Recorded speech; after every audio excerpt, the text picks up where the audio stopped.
Gender reveal cake tayo for today's video. Hello mga ka-twin bakers! Boy, girl!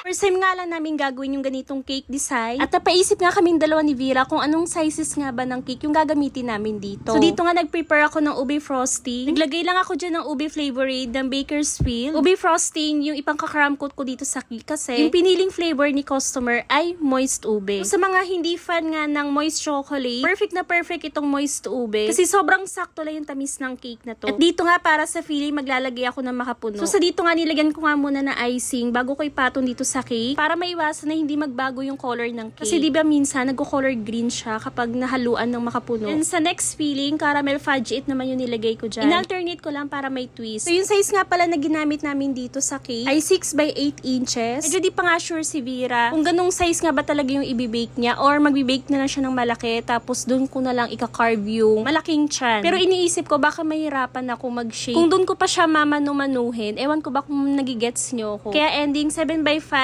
na size ng cake na lang yung pinabake ko sa kanya. Kasi ito yung ilalagay ko dito sa front. O diba, parang mas madali yung ganito. Sobrang di pa nga stable yung cake ko dyan. Tingnan nyo naman, gumagalaw pa siya. At tinusukan ko siya kagad dyan ng 2 dowels. So bago ko nga pala nilagay yung 7 by inches na to dito sa front, nitrim ko nga pala yan na parang hugis moon. Then dun sa pinaka-top na layer, onting cake na lang yung niligay ko dito. Kasi after niya, magsa-start na ako mag-shape na parang hugis bola. So sobrang ingat at dahan-dahan lang ako dyan nagtitrim. Baka kasi mamaya ibang shape yung lumabas sa outcome. Anyways, nung last May 19 nga pala namin ginawa yung cake na to. At i-shoutout na din natin si Sir Jovi Caballero. Siya yung umorder ng cake na to at second time niya na din na umorder sa amin. Natatandaan nyo nga, na-i-vlog ko na yung cake niya before. Thank you so much ulit sir sa pag-order ulit sa amin. So sa dito nga, naglalagay na ako ng crumb ko. Hindi man perfect na perfect yung pagka-carve ko dito. Idadaan ko na lang siya sa icing. Then syempre maglalagay din ako ng dowels dito sa kanya. At para mas lalo maging stable yung cake na to, ay magbubuhos ako dito ng chocolate ganache. Kasi mamaya habang magta-travel kami ni Vera, humiwalay yung bilog na to. Iba pa rin talaga kapag may nag-hold sa kanilang dalawa. So kaming dalawa nga din pala ni Vera ay magdi-deliver nito sa bahay nila. After ko mag-ganache, chinil ko lang sila at ito na yung final outcome. So parang money cake style nga pala yung pa-gender reveal ni Ma para daw hindi masira yung design. So yung ginawa ni Vera is alternate lang na color paper, color pink and blue, then parang may pa-suspense. At thank you Lord kasi naging very successful naman yung pa-gender reveal natin. So akala ko nga matatapos namin gawin to ni Vera in 3 hours. Kaso yun nga, sobrang hirap pala gawin yung cake na to. Kulang na kulang yung 3 hours. Kasi habang ginagawa ko yung cake na to, yung ginagawa naman ni Vera is gumagawa siya ng mga bulaklak na ilalagay na design dito sa cake. Ito nga pala yung inspo design na pinasa sa amin. O diba, unang tingin pa lang, mapapawaw ka na talaga. Kasi sobrang perfect ng pagkakagawa. Sabi pa nga ni Ma'am Miss Lane dito, it's perfect since that's a computer generated cake. Oo nga naman, diba? Pero grabe no, talagang nauusong kumalat yung mga ganong design ng AI dito sa social media. Kaya akala na ibagawa ng tao yung mga pictures na yun. Minsan napapaisip ka na lang, ano pa kaya yung kayang gawin ng AI? So balik tayo dito sa cake, sobrang struggle din maglagay ng frosting. Kaya much better kapag gagawa kayo ng ganitong design,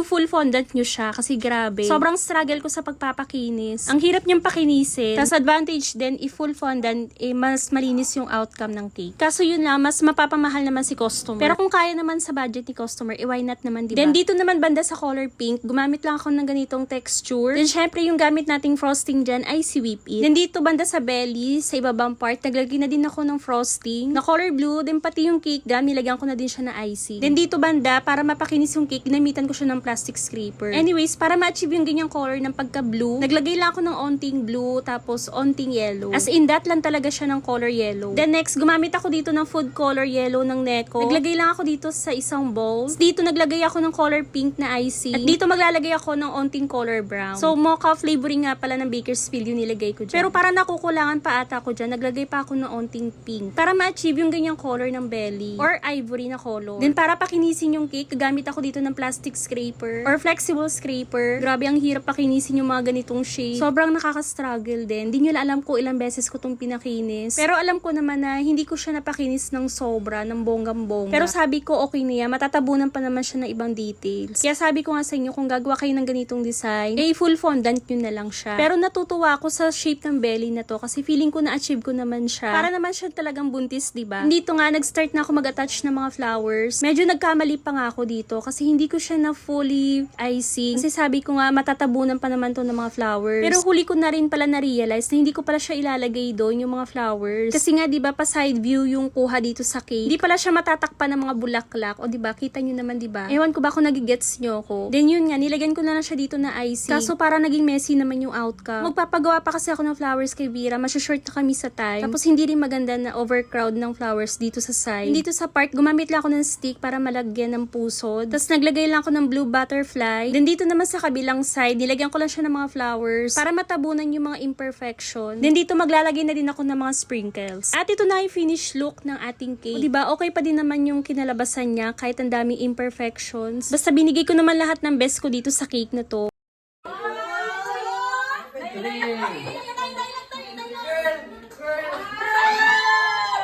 Hintay lang.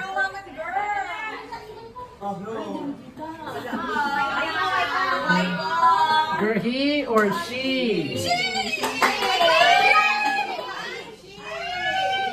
Are you excited?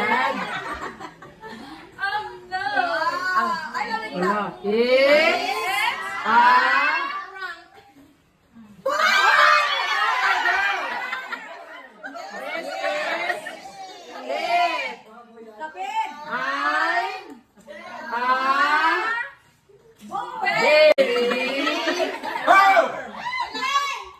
Boy, girl.